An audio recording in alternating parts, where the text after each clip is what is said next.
Ekipa RTK nalazi se u odgajivačnici papagaja u Velikoj Kruševici kod Miroslava Zdravkovića.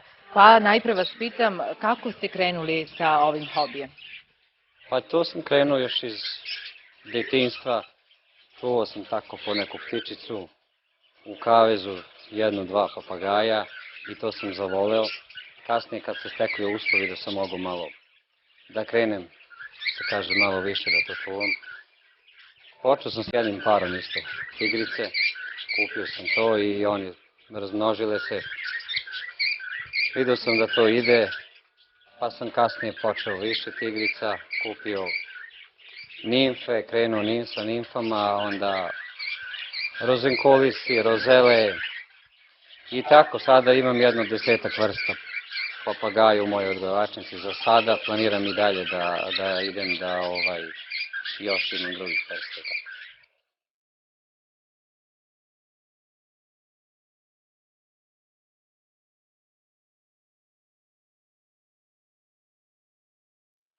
Kakve sve uslove treba obezbediti papagajima da se razvijaju i da ovako lepo pričaju i pevaju kao kod vas?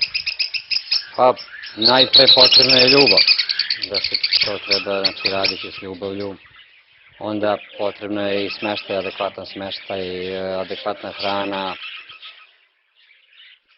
Papagaji se hrane raznim zrnevljem, znači prosa, osa, suncokreta, svetlog semena, konoplje i tako dalje.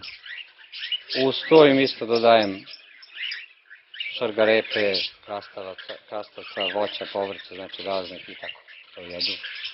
Jedu maslačak, jedu travu, mešetinu, ubacujem minerale, sipine kosti, sve ono što je potrebno znači za normalan razvoj, da bude zdrava ptica. Spomenuli ste dosta vrsta koje imate, da li su svi u paru i kako se ponašaju kad nisu, ili su tužni kao i mi kad nemamo svog partnera? Pa da vam kažem, većinom svako nađe svoj par, onaj koji ostane bez para jeste tužan, kako da ne. Ali tigrice, to su ovi mali papagaji, oni čuvaju se u jatu, po jedno 6-7 pari budu u jatu, dok ovi veći papagaji kao rozele, na primjer, što su, ili ovi mali aleksandri i tako, oni idu po jedan par budu u boksu, jer ne može više pari njih da budu, zato što se mužjaci biju, kad dođe sezona parenja, onda se biju za ženku i ne može da budu zajedno. Koliko je vama bilo potrebno vremena da dođete do ovog broja i do ovoga što sada imate? Pa ja to polako, evo, ima 10 godina, znači kako sam taj jedan par tigrica odlučio da razmnožavam s jednom malom volijericom i onda tako je to išlo lepo. Druge vrste sam kupovao, idem, obilazim sajmove, družim se s drugim odgajivačima, razmenujem iskustva, tako da kad mi se svidi neki papagaj, neka vrsta nova, ja to kupim pa krenem i to da razmnožavam.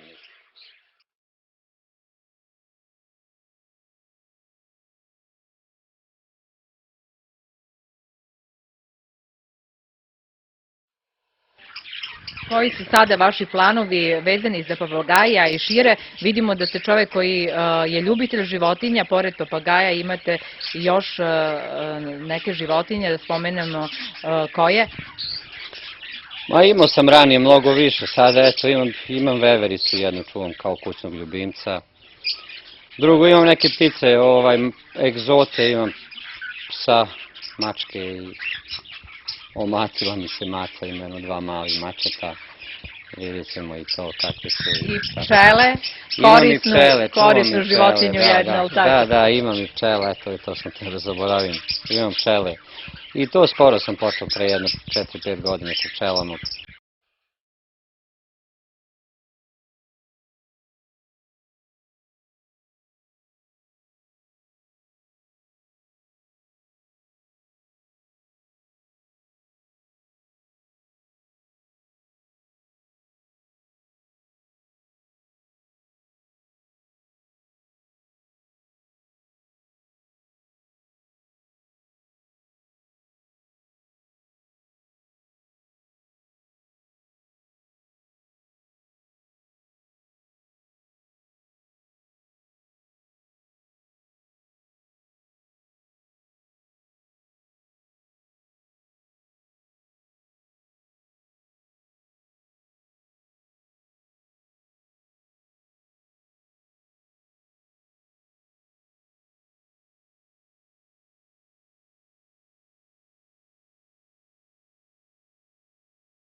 Za vas slobodno mogu da konstatujem da ste čovjek koji voli životinja, obzirom da je na selu običaj, koliko ja radim i ono što sam čula, da vole da čuvaju korisne životinje. Evo, vi ste se opredelili da gajite čisto iz ljubavi, čisto iz hobija. Kažite mi kako učite papagaja da priča i koliko je vremena potrebno za takvu dresuru? Pa mene nije u pitanju uopšte interes, ja učuvam iz hobija. Pravo ste to što ste rekli da na selu ljudi samo gledaju nešto od čega imaju korist da čuvaju. Inače, dolaze komšije pa kažu šta će ti to, šta imaš od toga, kakvu korist imaš. Ne treba mi korist, bitno da ja to volim. A papagaji kako se uče da pričaju, pa to je malo, treba upornost veća. Može svaki papagaj da nauči da priča. Od male tigrice pa do velikih papagaja kao što je žakov ili ovi kakaduji ili šta zlamare i to te velike papagaje koje ja još nemam, a možda će u budućnosti biti i toga. Bitno je samo upornost, znači mlada ptica da se uzme, najbolje se nauči kad se ptica uzme iz gnezda i odhrani se ručno. I onda ona bude privržena, znači toj osobi koja je hranila, tako da se može naučiti da priča. Prvo se kreće sa jednu reč. Ime se da toj ptici, kako da se zove ptica, i onda se kreće jedna reč, da li je to miće, da li je to kiće, da li je to, nije bitno kako. Kad nauči tu reč, onda se kreće druga reč, treća reč i tako, oni posle dok stave jednu rečenicu, posle sami to, ne treba im puno, sve manje i manje im treba da bi skidali dalje taj ljudski govor. Da biste se bavili ovim hobijem, morate dosta toga da znate o tim pticama. Kako ste se vi sve informisali i dolazili do nekih važnih podataka za vas i odgoj papagaja? Pa nešto sam od drugih odgajivača kroz razgovor, samo to je malo, neće oni da pričaju svoje tajne, kao i svi kriju tajne. Nešto preko interneta, nešto preko časopisa, ove revije Zovi, kako imaju časopise, tako tim pticama. Nešto iz svog iskustva.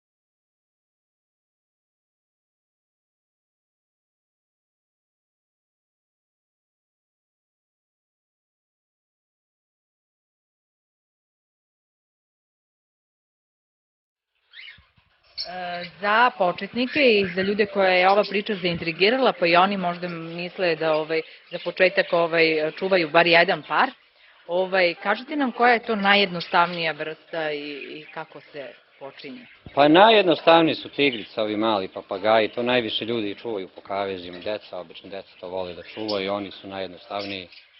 Nimfe i one nisu komplikovane, mislim većinom papagaja nisu komplikovani za čuvanje.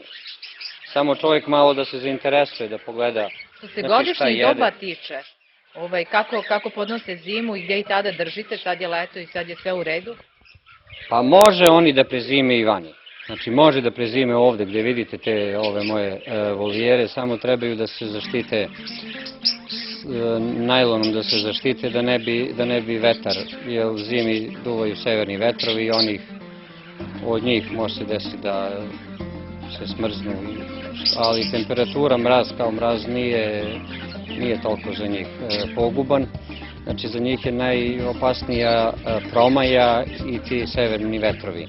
Ali ja ih ne čuvam ovde, imam jedan zimovnik pa ih sve stavim u taj zimovnik, pokupim odavde, sve ih nahvatam i stavim u zimovnik i onda tu nema problema. Znači prezime zimu bez problema. Koja je vaša omiljena vrsta i zbog čega?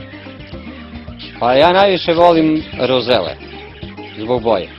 Crvene, to su ovi crveni papagaji, njih najviše volim. A koji je vaš najpametniji papagaj i koliki mu je fond reći? A imam Žiku papagaja, što je ovaj ovde. Žiko, gde si Žiko? Nego sada, kako mu kad dođe da priča, kad mu dođe da priča, on priča, ali većinom to kad sam ja, kad ga hranim i tu kad sam sam, inače kad već neko ima, on se malo... Stidljiv. Pa stidljiv je, verovatno, čim neće. Pa dobro, ne priča nešto mnogo, Žiko, tako, jednu reč, dve, Žiko, desi i tako to.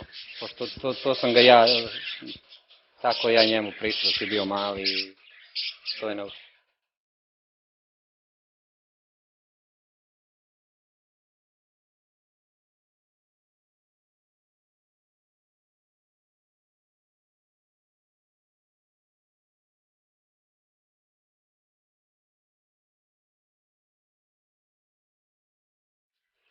Evo, sa nama je i jedna veverica, da čujemo kako se zove, koliko je ona stara, od kad je imate i kako se vi družite sa njom i gajite.